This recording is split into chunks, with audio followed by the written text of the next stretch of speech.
Hey guys, it's Brandon Miniman from PocketNow.com, and in this video we're going to compare the iPhone 5 with its predecessor, the iPhone 4S. Let's get to it.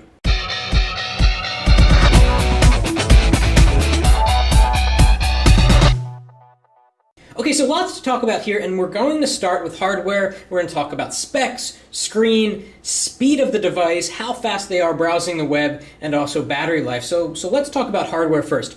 As you can see, the iPhone 5 is simply taller than the iPhone 4S. In fact, if we stack them side to side and give you kind of a bottom view, you can see that they're exactly the same in terms of the width. Down here on the bottom, you can see that the old iPhone had a speaker here and a microphone here. On the iPhone 5, you get speaker here and the microphone here. Now, one thing I wondered was whether this speaker is louder than on the iPhone 4S, and I can say that it's slightly louder, but not by very much. You can also see that on the iPhone 5, the headphone port is now on the bottom. Very different backs on these two. We've got a glass panel here on the iPhone 4S, which, as a lot of people know that have the iPhone 4 and 4S, shatters quite easily. And finally they added sort of a metal aluminum backing, which does a great job at deterring fingerprints. It looks nice, but you still have glass here and here, and I can't help but wondering what happens if you drop the phone and these parts shatter. They're probably very difficult to swap out. Whereas on the iPhone 4S, a shattered back meant that you just took out these screws, slid in another cover,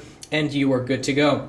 Something else I want to point out back here is that the iPhone 5 has a sapphire crystal lens cover. What does that mean? Well, it means that it's much more difficult, if not impossible, to scratch the lens, which is very important. Not too long ago, I cracked the back here and I had to get a replacement. And when I swapped the old back, which included a glass lens cover, with the new back, the quality of my photos improved because, as I then discovered, my lens was scratched. And so that's a big problem. If you scratch your lens 6 months into owning an iPhone, your pictures are going to come out worse. So Apple got smart and they put a much harder material here on the lens cover. We also have a microphone here which will help with audio coming from the back of the phone and make HD video a lot better. We've got the same resolution camera here, very similar camera system, but we've got some new software and some small tweaks to the iPhone 5 cameras to hopefully help in low light performance. And we're going to have comparisons on photo and video quality in the final review on PocketNow.com. Going over to the side here, we can see that the iPhone 5 is essentially how thick the iPhone 4S would be if you remove the top and the bottom glass panels and you just had the metal band. It's essentially just a metal band. And Apple polished the edge of it to give it a really nice look. And as you can see here, the micro SIM slot has gone to a nano SIM slot, and you can actually cut a micro SIM to a nano SIM shape in case you're wondering if you're on a prepaid plan or if you're getting an unlocked iPhone and you want to use your existing SIM card. You can do that if you just cut your micro SIM to a regular SIM. Up on the top, not much has changed here except there's no microphone here. There's a microphone somewhere else, and there's no 3.5mm headphone jack. Over on the side, again, not much has changed. On the iPhone 5, this is really a minor detail. The silent toggle switch has moved up about 1 millimeter, just to kind of stretch out a little bit.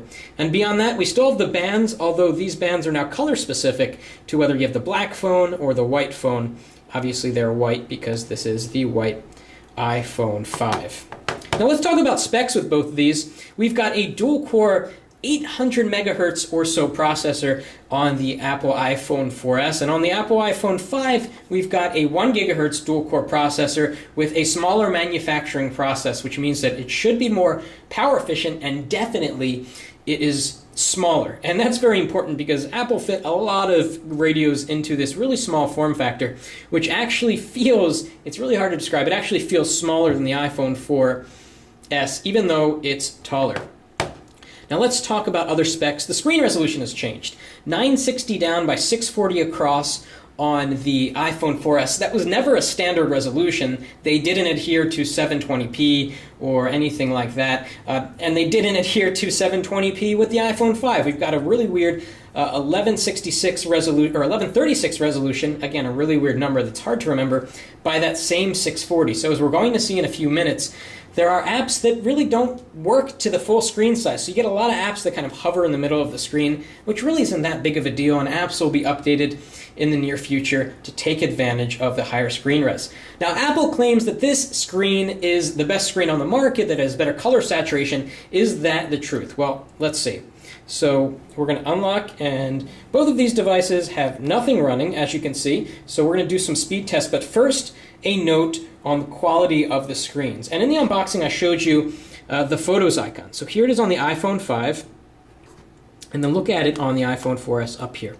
As you can see, the yellows are a little bit more yellow, the green's a little bit more green, the blue's a little bit more blue. There's no question that the iPhone 5 has better color saturation than the iPhone 4S. In fact, let's open up Google Images, and we'll open up a high-res image, and we'll compare something more real-life side to side. By the way, what you're seeing now is a white screen. These are both on middle screen brightness, and they're on automatic screen brightness, so technically they should be about the same brightness level. What I'm actually noticing is that the screen on the iPhone 5 is a little bit more gray. I'd say it's a little bit more warm than the iPhone 4S, and that's kind of funny because the 4S was warmer than the iPhone 4, which was a very cold display. Okay, so we're going to bring up a common image here. Okay, so I just did a Google Images search for beach. I want to zoom in on the screens a little bit. And one thing that you can see with the iPhone 5 is that because the screen is larger, you get to see more on-screen elements. So whereas before on the iPhone 4S you had to scroll down to see the pagination, now it's all in one frame. So let's click on the same image here, and maybe we'll get a high-res version, maybe not. We'll click full-size image here. Okay, that's good. So let's zoom in a little bit. And definitely, the color temperature on the iPhone 5 is far warmer. In fact, look at the sand. It looks like actual sand. Over here, it kind of looks a little bit more white. Maybe this is a Caribbean scene where the sand is actually white. But it just seems like the color saturation is better. The sky here is kind of a turquoise-ish blue. Here it's more of a deep blue. And let's go back and click on a different image. Let's go to this one with the palm tree. That's nice. Get some green in there. We're going to go into landscape on both of these so we get that full screen view. Interestingly, the iPhone 5 is really taking its time on this particular image. We're going to do web browsing speed tests in a moment, but right there it kind of failed. So here's what it looks like. Here's what a palm tree looks like. We can zoom in and see kind of the different details in the leaves. And again, very different color saturation here, a lot darker here on the iPhone 5. Some may prefer the cooler temperature of the iPhone 4S, and some might like the warmer tone of the iPhone 5, which is probably a little bit more true to life. Okay, now let's see which of these devices is faster. Obviously the iPhone 5 is going to be faster, but let's see to what degree. We're going to open up Facebook at the exact same time, which actually was faster on the 4S, which has been optimized, by the way, to fill the entire screen, unlike some of the other apps that you're going to see. Now, Apple has encouraged developers to take advantage of the taller screen by adding more stuff instead of just by making the screen longer. As you can see, Facebook didn't follow that, and they just sort of made the screen longer, which I guess works well in an app like that. Let's jump back to the home screen. Okay, let's launch the camera now. Okay, significantly faster on the iPhone 5, and you can see that Apple took better advantage of the screen space by making the shutter button kind of the same size as you would get here on the same size as the home button, which is interesting. A lot of people now are using the plus button, the camera plus button, to take the photo, but it's nice that for those that like to use the on-screen controls, it's a little bit bigger in the iPhone 5. Okay, now let's test Siri. What's the weather going to be tomorrow? iPhone 4S is ahead. Don't forget your raincoat. Okay, the iPhone 5 sprung ahead a little bit faster. Let's do something else with Siri. What's 4 times 3 divided by 3?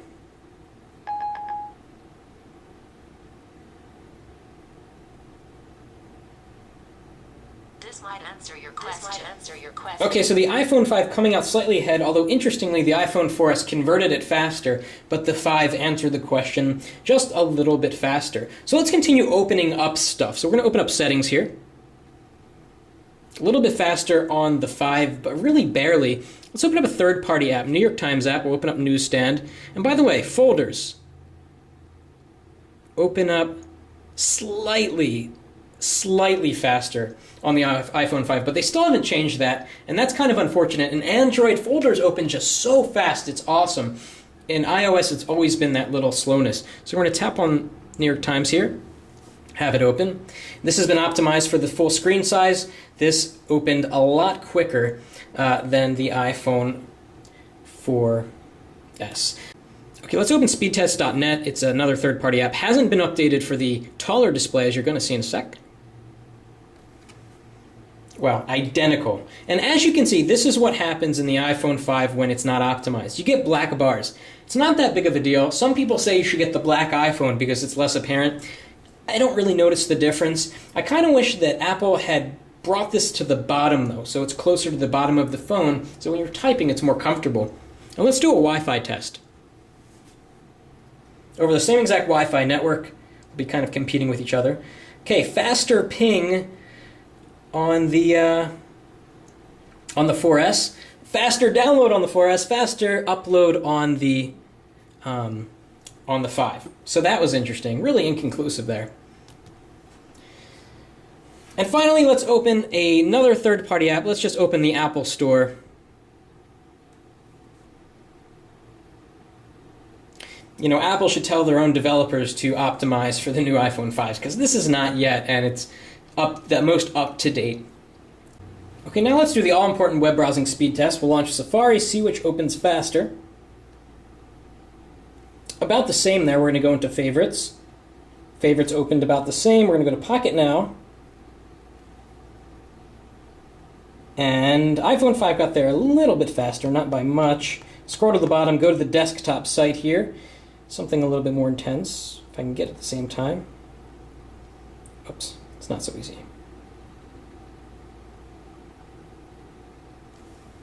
Okay, a little bit uneven there. We'll try it again in a sec.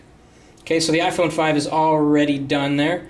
We'll zoom in, very smooth. The text clears up almost instantly, although it does kind of likewise here on the iPhone 4S. We'll click on this image, go to the next page.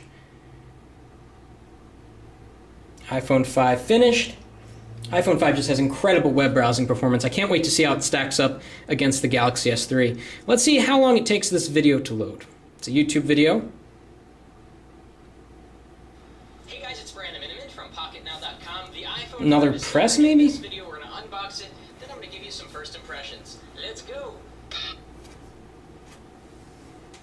Okay, let's go to another website now. Let's go to The Verge. And here's another example of where the iPhone 5's taller screen is great. You can see a lot more of your favorites. Okay, let's go to The Verge. A little bit faster out of the gate there with the iPhone 5. Okay, let's move down the page. Let's load their desktop site.